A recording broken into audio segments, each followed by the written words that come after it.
bir köşeye atan utansın. Eğilmiyor diye kurdu hor görüp iki el üstünde tutan utansın.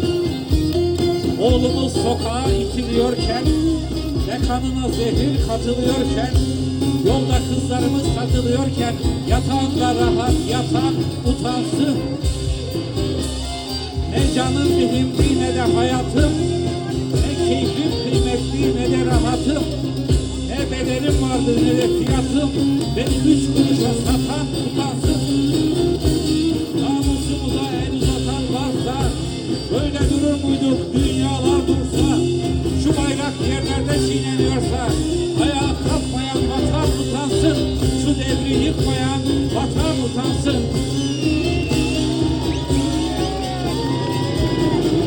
O yiğidim oy divanım, tüketme umutlarını, zalimlerin kamplarını, yıkamazsan onay.